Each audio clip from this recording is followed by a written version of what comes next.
Monsieur Woba Boukari, bonjour. Bonjour. Vous êtes l'un des têtes de pont de la société civile du Burkina Faso. Vous avez vécu en live tout ce qui s'est passé au Burkina Faso. Togo Vision voudrait bien que vous essayiez d'expliquer in extenso la situation telle que cela s'est produite jusque maintenant à ces internes. Merci. D'abord, je suis avant tout journaliste, c'est le titre que je préfère le plus. Au niveau de la société civile, je me réclame comme appartenant à certaines organisations ou associations, mais je ne m'exprime pas au nom d'une quelconque association ou d'une quelconque structure de la société civile. C'est le journaliste qui vous parle. En tant que journaliste, on a souvent été, sinon même on a toujours été témoin des événements pour ce qui se passe actuellement au Burkina Faso.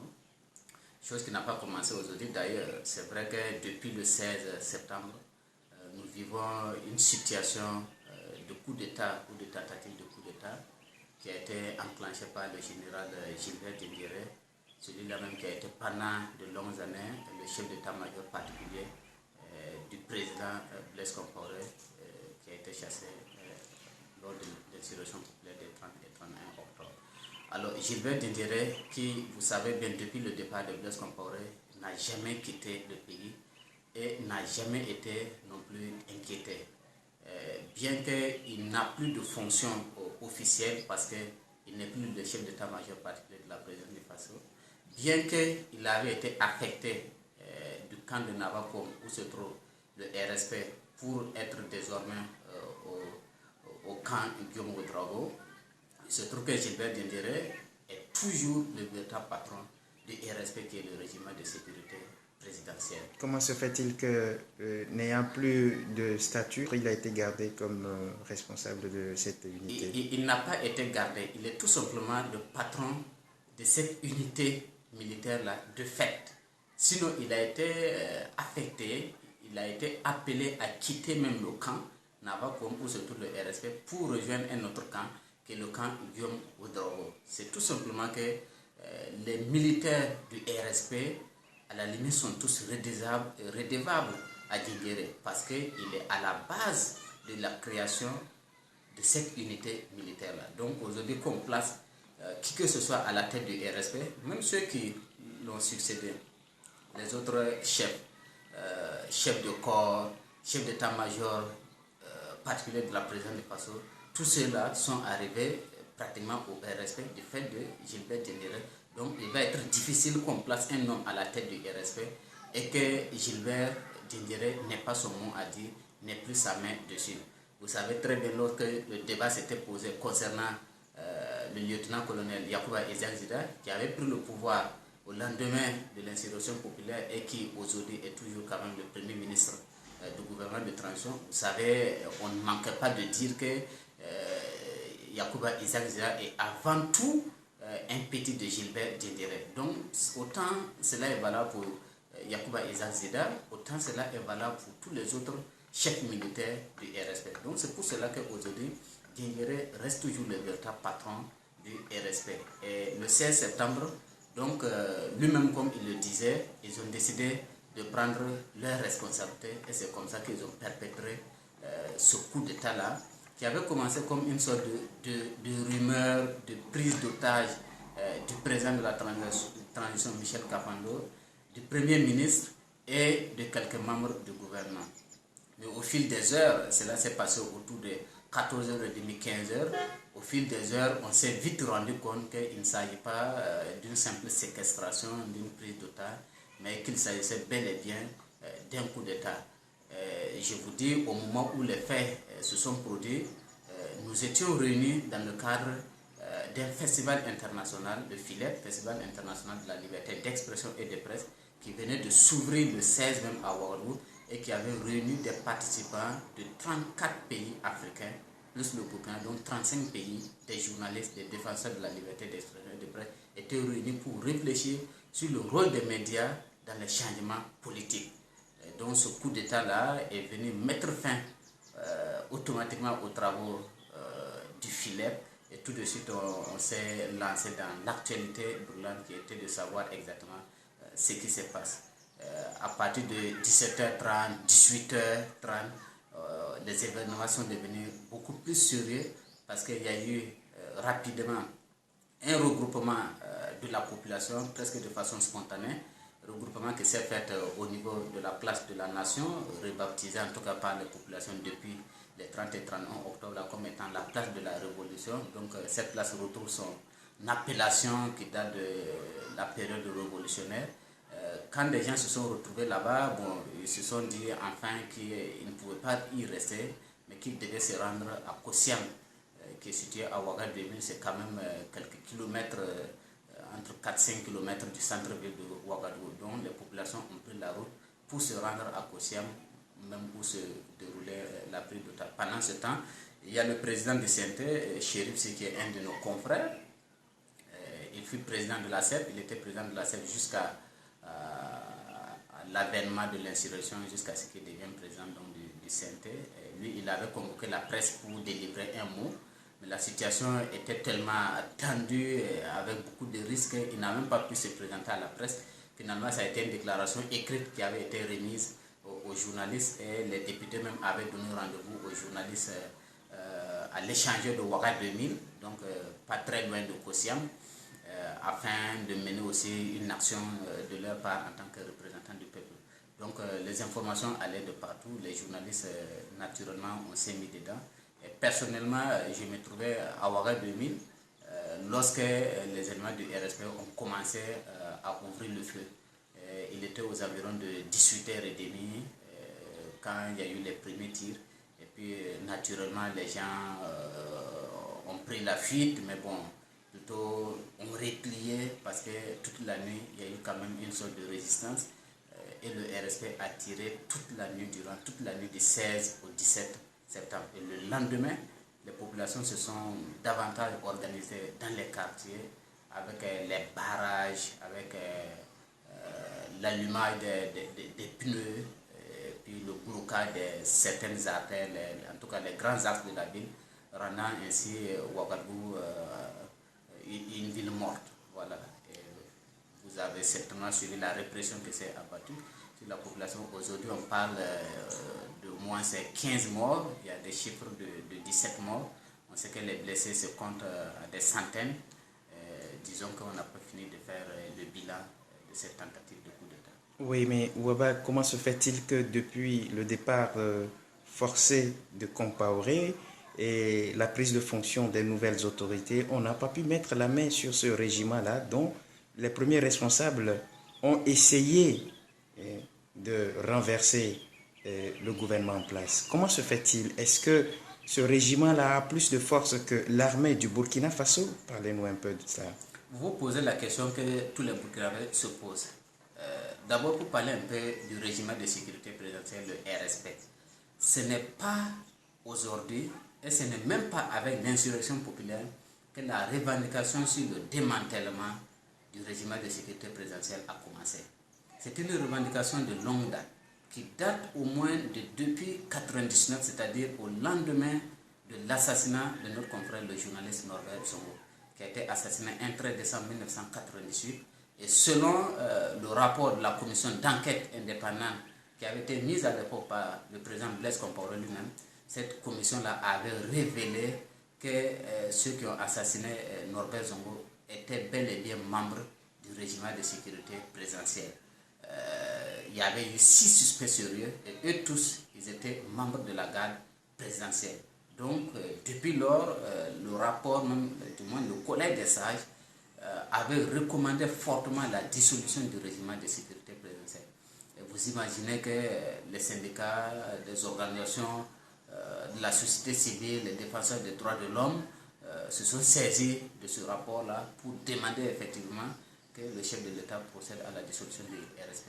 Mais on ne pouvait pas l'obtenir tant que Blaise était au pouvoir et c'est comme ça que le régiment a vécu jusqu'à l'insurrection populaire. Vous savez que l'insurrection populaire a fait au moins 30 morts, au minimum, des centaines de blessés, et il est indéniable que ceux-là qui ont tiré à balles réelles, c'était aussi ce régiment de sécurité présidentielle. Il y avait plusieurs paliers de sécurité, surtout sur les routes conduisant à l'Assemblée nationale où devait être adopté ce fameux projet de modification de l'article 37. Et le le dernier rempart, c'était justement les éléments du RSP et ils étaient un peu partout dans la ville aussi. Et c'est ceux-là qui étaient principalement auteurs de ces tueries-là qui a occasionné la mort d'une trentaine de personnes. Donc voici des raisons supplémentaires qui sont venues s'ajouter et qui fait qu'aujourd'hui c'est une demande populaire qui fait qu'on dissolve ce régime de sécurité présidentielle. Et nous avons toujours dit aussi que le RSP est une armée dans une armée. Une armée dans une armée, pourquoi?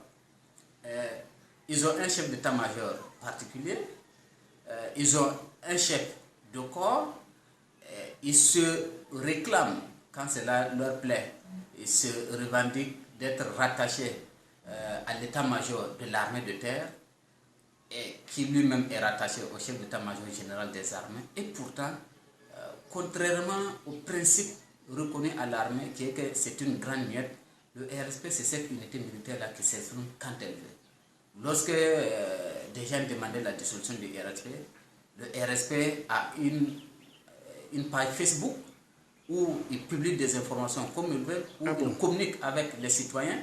Le RSP a produit sa mémoire en défense qu'il a fait diffuser dans la presse. Les radios les ont suffisamment relayés, les sites internet les ont suffisamment relayés. Et dernièrement, avec leur histoire de coup d'État ou de tentative de coup d'État, vous constatez que le RSP fait régulièrement des communiqués et c'est toujours signé RSP. Est-ce que vous imaginez, je ne sais pas si c'est pareil dans votre pays, une unité militaire, un camp militaire qui est là, qui communique de son propre chef, qui ne demande pas de compte à l'état-major de l'armée de terre ou de l'armée de l'air, en tout cas à l'état-major auquel il serait rattaché, encore moins au chef d'état-major général des armées. Donc nous avons dit que le RSP est une armée dans une armée. Et beaucoup de gens disent que c'est une unité d'élite, c'est la mieux formée.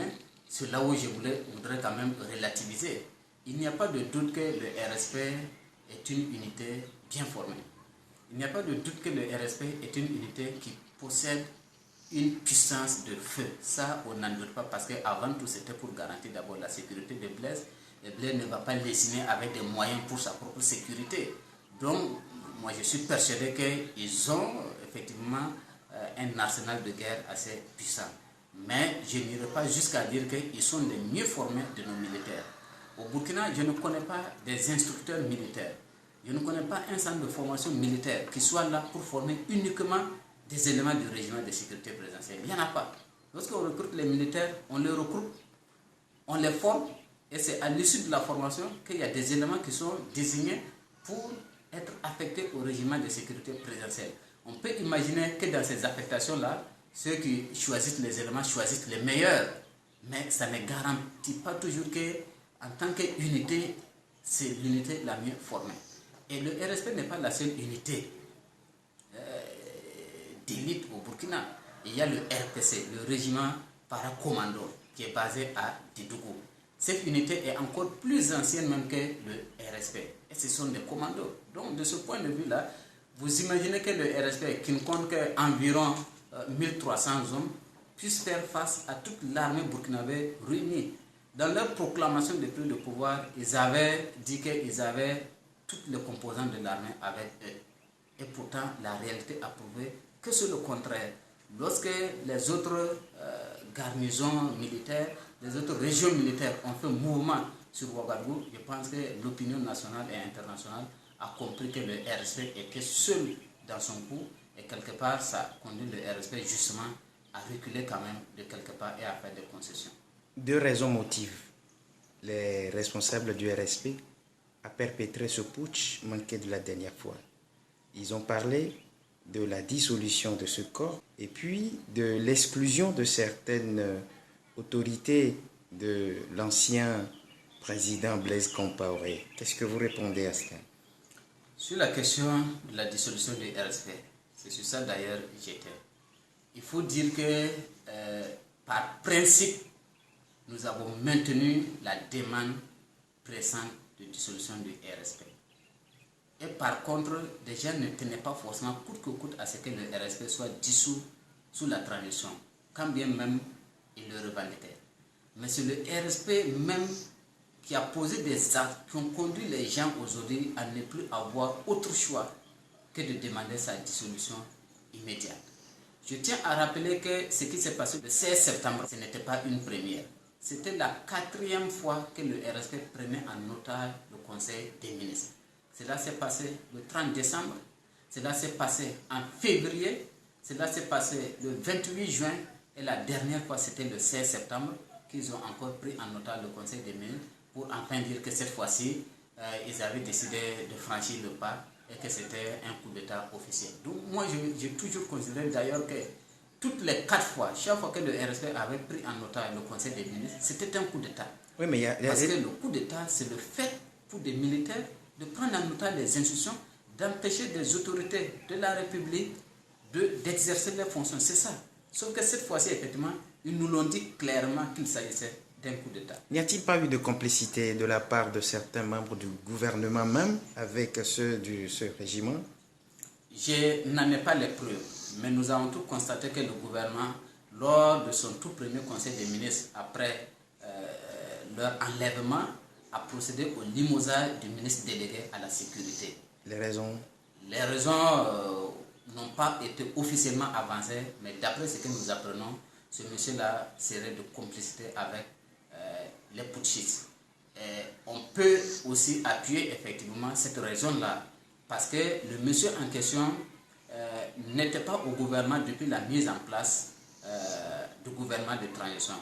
Il a pris le gouvernement en cours après le départ du ministre de la Sécurité, le ministre de l'administration territoriale et de la Sécurité, qui était Denis Auguste Barry, un autre militaire qui était très ami et très proche du SIDA. Et le départ de ce ministre-là avait été une demande en fait du RSP. Le RSP, effectivement, après plusieurs prises en otage du Conseil des ministres, lors du 28 juin, lorsqu'ils avaient pris récemment dans le Conseil des ministres, une fois de plus en otage, avait exigé le départ de tous les militaires du gouvernement de transition. Au finish, avec les négociations, on avait abouti au compromis qui a conduit au départ uniquement du ministre Denis Barry. Et celui-là avait été remplacé donc par un ministre délégué auprès de la présidente de Faso, chargé de la sécurité. Et celui-là n'était autre qu'en réalité un pion du régiment de sécurité présidentielle. Donc c'est celui-là qui a été limogé du gouvernement au dernier conseil des ministres après donc, la tentative de coup d'État. Donc disons quand même qu'il y a... Ceci ne s'arrête pas là. Moi je me dis qu'un coup d'État, ce n'est pas seulement des faits des militaires. Je suis persuadé qu'il y a des têtes pensantes qui ne sont autres que des hommes politiques, des gens qui sont censés être les idéologues du coup d'État. Seulement, je me suis rendu compte que ces gens-là n'ont pas eu le courage de s'assumer jusqu'au bout. Et aujourd'hui, à voir le général Gilbert Diendéré, on se rend compte que lui-même, sur les complicités dans ce coup d'État-là, il n'y a pas que les militaires. Je suis persuadé qu'il y a des civils. Il y a une branche militaire, mais il y a une branche civile. Seulement, je pense que les civils n'ont pas eu le courage de s'assumer jusqu'au bout lorsqu'ils ont vu la réaction populaire après l'annonce du coup d'État. Donc, il y a des gens qui sont restés terrés chez eux, qui ne se sont plus exprimés. Ceux qui ont eu le courage de s'exprimer, c'est ceux-là qui étaient à l'extérieur. Peut-être même que sachant que le coup allait être commis le 16 septembre, il y en a qui ont pris des dispositions, qui sont allés à l'extérieur, et c'est de l'extérieur que ces personnes-là faisaient des déclarations. Soit ils étaient carrément hors du pays, ou alors ils étaient à l'intérieur, dans les profondeurs du pays, et ces personnes-là s'exprimaient d'une manière ou d'une autre à travers les réseaux sociaux ou à travers certains médias internationaux. Aujourd'hui, il est avéré que le parti, l'ex-parti au pouvoir, le parti de Blaise Compaoré de CDP, est complice des auteurs du coup d'État. Vous avez les preuves. Puisque Léonce Koné, qui est vice-président du parti, a été interviewé dès qu'il y a eu le coup d'État. Vous l'avez peut-être suivi sur des télévisions internationales, sur des médias internationaux. On lui a posé la question clairement, est-ce qu'il condamne le coup d'État? Et il a dit clairement qu'il ne condamne pas le coup d'État. Si vous êtes républicain et que vous ne condamnez pas un coup d'État, c'est que vous donnez votre caution au coup d'État. C'est aussi clair que cela. On a écouté Edi Komboiwo, qui est lui-même le président du parti, qui s'est prononcé, qui n'a pas condamné le coup d'État, qui a appelé tout simplement les gens à l'apaisement et au dialogue. Si par principe on condamne un coup d'État, je je ne vois pas quel dialogue on recherche avec des poursuites qui du reste posent des revendications qui ne sont pas tenables. Vous faites un coup d'État et sur le coup, parmi les revendications, ce que vous demandez tout de suite, c'est amnistie. Vous imaginez qu'on ne peut pas discuter avec ces personnes-là. Vous étiez en train d'évoquer les raisons de leur coup d'État, c'était effectivement le fait qu'on demandait la dissolution du RSE. Et puis l'autre point, la question de l'inclusion. L'inclusion, c'est un grand point. Je ne sais pas si tout le monde a compris le Burkina par rapport à cette question-là. Mais il y a eu des efforts d'expliquer que les gens n'ont pas compris. D'abord, les élections qui sont en train de venir, dont la campagne électorale allait s'ouvrir le 20 septembre et que le RSP a fait son coup le 16 septembre, donc empêchant logiquement les élections d'avoir lieu. Là, nous sommes en train de réfléchir à de nouvelles dates. Cette élection-là, c'était une élection couplée. Il y a la présidentielle et il y a les élections législatives. Dire qu'il y a exclusion, ce n'est pas vrai. Le CDP et tous les autres partis qui s'estiment exclus là sont candidats pour les élections législatives. Parce qu'au niveau des législatives, effectivement, ce sont des candidatures de liste. Beaucoup de personnes peuvent effectivement être candidats. Et il se trouve que le CDP a déposé des candidatures. Et que parmi ces candidatures, il y en a qui ont été jugées non recevables. Parce qu'il y a des personnes qui ont été frappées d'inéligibilité. Par contre, il y a des gens dont les candidatures ont été jugées recevables. Et ces personnes-là sont candidats au nom de leur parti, le CDP, pour les législatives. Donc, de ce point de vue, il n'y a pas d'exclusion. Là où des gens s'arc-boutent pour parler d'exclusion, c'est au niveau de la présidentielle. Comme je vous l'ai dit, au lendemain de l'insurrection populaire, notre code électoral était d'ailleurs en relecture sous Blaise Compaoré. Donc, les autorités de la transition ont parachevé la relecture du code électoral et ont introduit quand même des dispositions nouvelles. C'est notamment la disposition article 135 pour ce qui est des élections présidentielles, et l'article 166 pour ce qui est des élections législatives. Et ces articles-là, en fait, disent que les auteurs de changements, du moins ceux qui ont été coupables, ceux qui ont soutenu la modification de l'article 37, de façon ouverte, ces personnes-là ne peuvent pas prendre part aux élections qui seront organisées. Donc Djibril Bassolé. Vous comprenez? Et pourquoi cette disposition? Moi d'ailleurs, j'avais critiqué ce code électoral-là. Pour vous dire très franchement, je trouve que c'est un mauvais code électoral, qu'il y a une mauvaise écriture et qu'on n'avait même pas besoin de ce code électoral. Ce que le législateur a cherché, c'est d'internaliser la charte africaine de la démocratie, des élections et de la bonne gouvernance. Vous pouvez retrouver cette charte-là en son article 25. En son article 25, qui dit que les auteurs de changements anticonstitutionnels ne peuvent pas prendre part aux élections qui sont organisées pour le rétablissement de l'ordre constitutionnel. Nous sommes dans cette situation. Et moi, j'ai estimé qu'on n'avait même pas besoin d'adopter un code électoral, puisque cette charte africaine des élections, de la démocratie et de la bonne gouvernance a été signée et ratifiée par le Burkina Faso sous Blaise Compaoré. Donc le texte, il est applicable au Burkina. On n'avait qu'à continuer avec n'importe quel code électoral, mais le Conseil constitutionnel qui examine l'éligibilité des candidats, la validité des candidatures, doit interpréter la charte africaine des élections pour l'appliquer au contexte burkinabé. Et en l'appliquant, il n'y avait pas de doute que des candidats allaient être frappés d'inéligibilité. Mais le législateur a voulu internaliser ce code-là et il l'a internalisé. Peut-être avec des insuffisances, parce que tel que cela avait été libellé dans notre code électoral, on ne voit pas seulement que ça cible les leaders politiques, les responsables politiques. C'est pourquoi la Cour de justice de la CEDEAO avait dit qu'il y a une sanction massive. Et en tenant compte de ce verdict de la Cour de justice de la CEDEAO, le législateur burkinabé, du moins le Conseil constitutionnel, a décidé de ne cibler que les responsables politiques. C'est pourquoi tous ceux qui ont été frappés d'inéligibilité là, c'est ceux qui étaient soit députés, soit ministres, soit membres des organes dirigeants des partis politiques qui ont soutenu la modification de l'article 37. Et à l'époque, avant que les gens ne déposent leur candidature pour la présidentielle, beaucoup de gens ont attiré l'attention du CDP, de l'ADER-RDA et bien d'autres partis politiques qui avaient soutenu la modification de l'article 67, en leur disant, attention, vous prenez le risque de faire invalider, votre candidature à la présidentielle. Ils n'avaient qu'à en tenir compte. Et le CDP aurait présenté un candidat autre que Edi Komboibo. Mais le CDP s'est entêté. Et j'allais dire, c'est le même entêtement que le CDP a eu et qui nous a conduit aux événements des 30 et 31 octobre. Parce que pour la présidentielle qui était prévue, et que Blaise devait passer la main, on n'avait pas dit que le CDP ne pouvait pas être candidat. On avait dit tout simplement que, vu l'article 37, Blaise ne pouvait plus être candidat. Le CDP n'avait qu'à présenter un autre candidat à la place de Blaise Compaoré. Et moi, je suis persuadé que le CDP avait plus de 90% de chances, en présentant toute autre personne, de remporter la présidentielle. Le CDP a refusé ça, a voulu tout faire pour présenter Blaise Compaoré. C'est ça qui nous a conduit aux événements des 30 et 31 octobre. Cette fois-ci encore, il y a un article dans le code électoral qui dit que ceux qui ont soutenu ouvertement la modification de l'article 37 ne peuvent pas être candidats. Par conséquent, on invite le CDP à désigner un candidat autre. Pourquoi le CDP a des candidats au niveau des législatives? Et dit qu'au moment en question, il avait déposé sa candidature pour les législatives et sa candidature a été invalidée. Par contre, il y a des centaines de candidats du CDP qui ont déposé leur candidature pour les législatives et leurs candidatures ont été validées. Et cela est pareil pour un parti comme l'ADER-RDA. C'est pour dire que ces partis avaient la possibilité de désigner des gens autres que ceux-là qu'ils ont désignés et dont les candidatures ont été frappées d'inéligibilité. En ce moment, s'ils avaient désigné quelqu'un d'autre, ils seraient allés aux élections sans problème.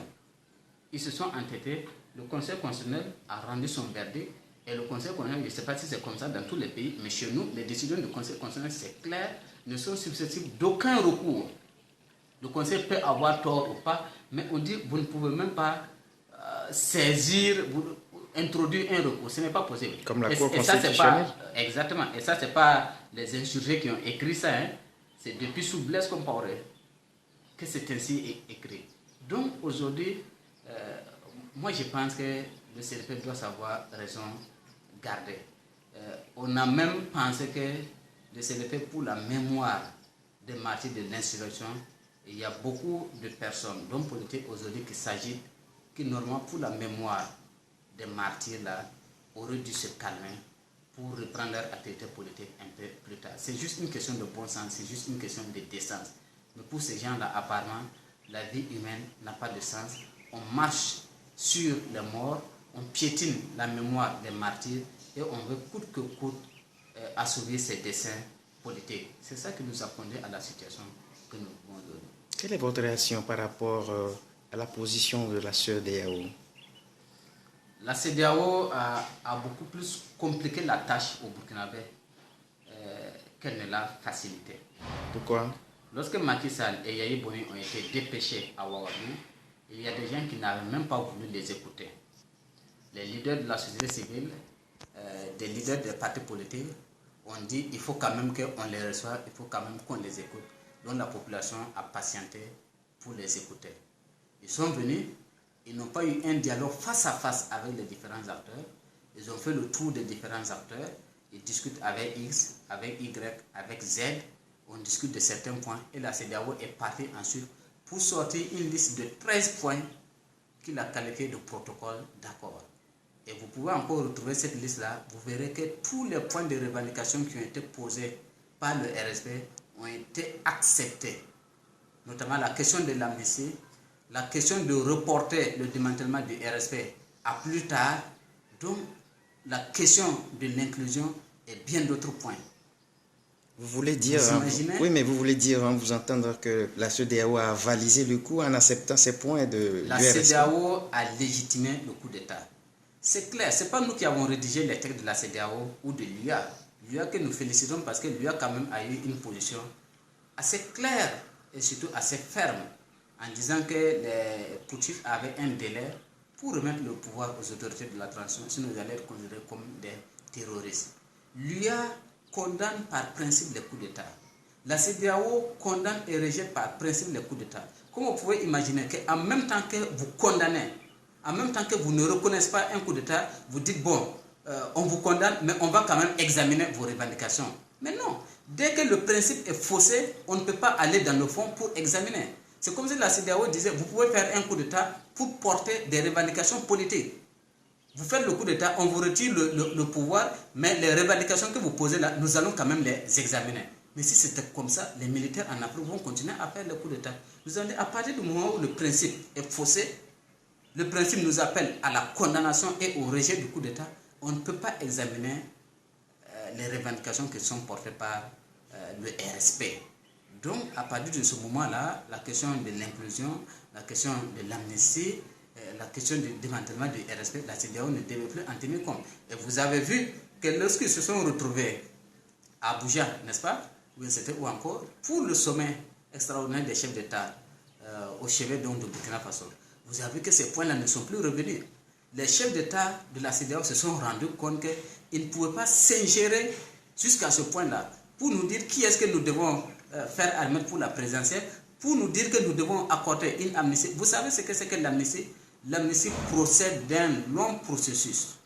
Il faut que des gens se parlent. Ce n'est pas comme ça. On ne vient pas tuer quelqu'un et puis le lendemain se dire bon, il faut que vous me lavez de cette faute-là. Ça ne se passe pas comme ça. Donc, c'est un processus national qui conduit à l'amnistie. Mais la CEDEAO veut que le Burkina signe effectivement une amnistie. Et ils avaient dit que l'amnistie, là, ça allait couvrir les événements du 16 septembre jusqu'au 20 septembre. Et nous n'étions pas encore au 20 septembre. Donc, ça veut dire que dans l'esprit de la CEDEAO, au moment même où on rédigeait le protocole là, on disait aux militaires du RSP qu'ils ont encore le droit de tuer jusqu'au 20 septembre, parce que ce qu'eux prévoient, c'est que du 16 au 20 septembre là, ils sont couverts par une amnistie. Mais c'est inadmissible. Donc nous avons trouvé qu'en réalité la CEDEAO est venue compliquer la situation au Burkina Faso, parce que le régime de sécurité présidentiel s'est accroché à ce protocole d'accord là pour se sentir un peu légitimé. Et puis pour dire, bon, il faut effectivement qu'il y ait amnistie. Et je vous dis, jusqu'au jour où nous sommes en train de parler, aujourd'hui 29 septembre, le RSP, entre hier et aujourd'hui, a encore ramené à la surface la question de leur désarmement et de leur démantèlement, pour dire que dans le protocole d'accord de la CEDEAO, là, donc dans les 13 points là, il avait été dit que leur démantèlement là va être réservé à plus tard, notamment au président démocratique qui va être élu. Et pourtant, tout le monde sait que le protocole d'accord ne tient plus, puisque la CEDEAO s'est retrouvée avec l'ensemble des chefs d'État de la CEDEAO et a décidé de ne pas retenir ces points-là. Les points qui ont été retenus, c'est tout simplement que les militaires remettent immédiatement le pouvoir au président de la transition, Michel Kafando, et que le RSP accepte le désarmement.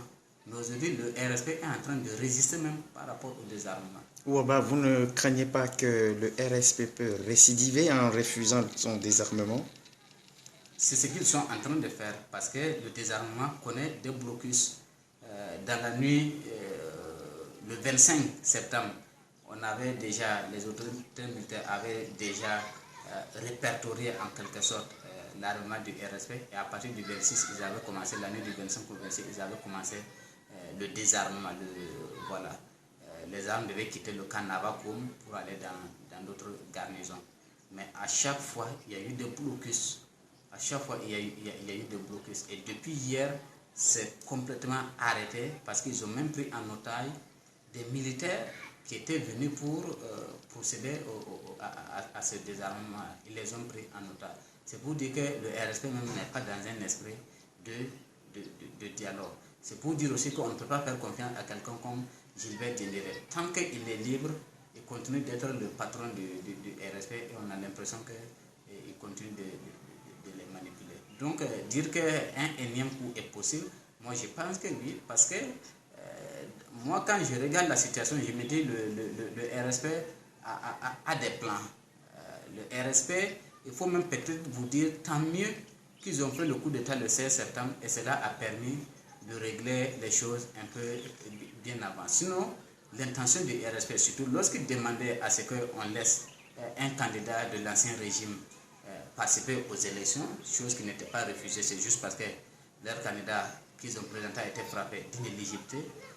Le plan que le RSP prépare, c'est que le jour de la proclamation des résultats, si jamais c'était notre candidat qui remporte la présidentielle, et non pas celui sur qui eux ils ont misé.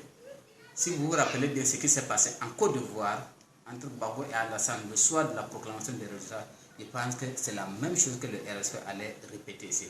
Déjà, allait prendre en otage les résultats, refuser qu'il y ait proclamation, Et ce soir-là, le RSP allait faire son coup d'État. Oui, quelque part dans les premières déclarations du général Diendéré, il était question de ce que ce putsch a été perpétré pour éviter des troubles, peut-être avant les élections ou après les élections. Moi, donc, ils étaient dans une logique. Dans une logique que je ne comprends pas. Parce que vous êtes d'accord avec moi que là où ils sont aujourd'hui, là, ce n'est pas du tout le rôle de l'armée. Hein. Justement. Le rôle de l'armée, c'est quoi? C'est de protéger les frontières même. La sécurité intérieure, là, il y a des corps pour ça. Il y a la police, il y a la gendarmerie. Pour la sécurité intérieure. La sécurité intérieure ne relève pas des forces armées nationales. Ça ne relève pas d'une unité chargée de la protection du chef de l'État. Eux-mêmes, leur mission est très claire. Ils disent que c'est le régiment de sécurité présidentielle. Qu'est-ce qu'ils ont à voir avec des élections? Donc vous comprenez que le RSP n'est plus dans son rôle. Et le RSP aujourd'hui porte des revendications purement politiques. Purement politiques. Les questions militaires, on peut comprendre qu'ils ne s'entendent pas.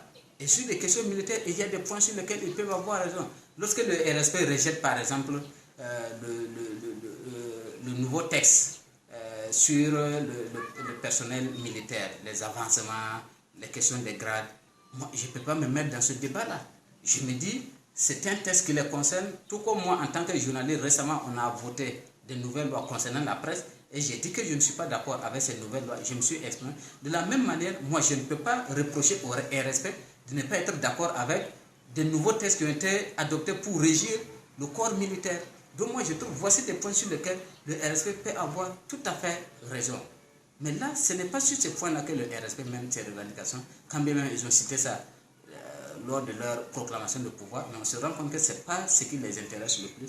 Ce qui les intéresse, c'est comment contrôler les élections. Et là, je trouve que le RSP n'est plus dans son élément.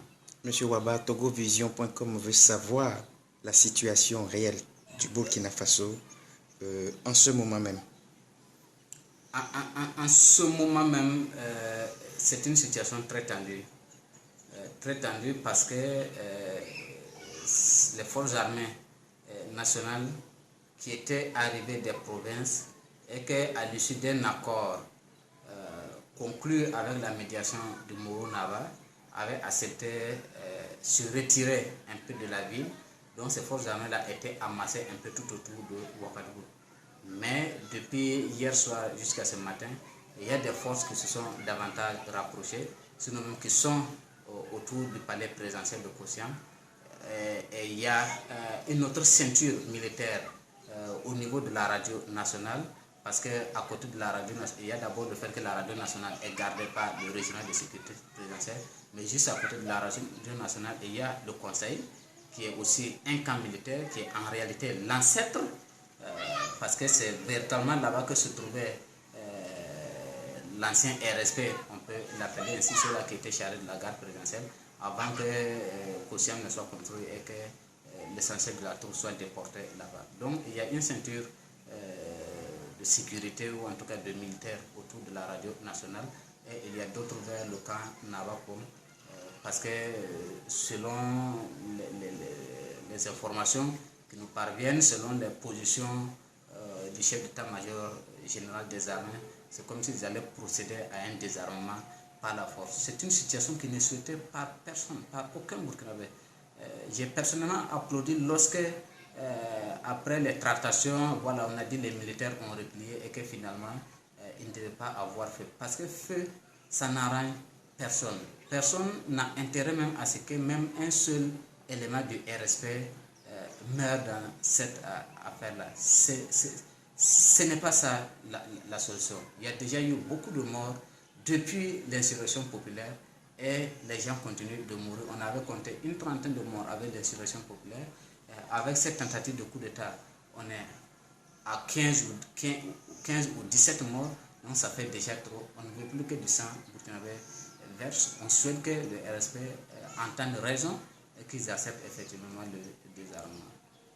Qu'est-ce que vous avez à dire à l'endroit des uns et des autres?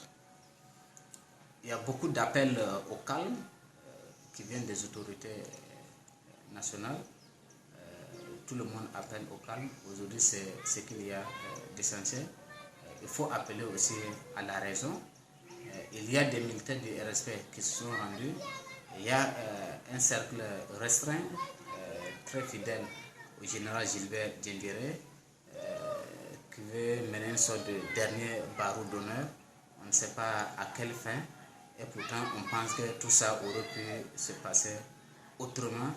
Donc tant qu'ils peuvent encore discuter, c'est bon de discuter, et moi je pense qu'on peut parvenir même peut-être éventuellement au désarmement du RFP sans qu'il y ait besoin d'utiliser les armes. Monsieur Waba, Togo Vision vous remercie pour avoir éclairé l'antenne des internautes de ce site d'information togolais. Merci, Monsieur Waba. C'est moi qui vous remercie.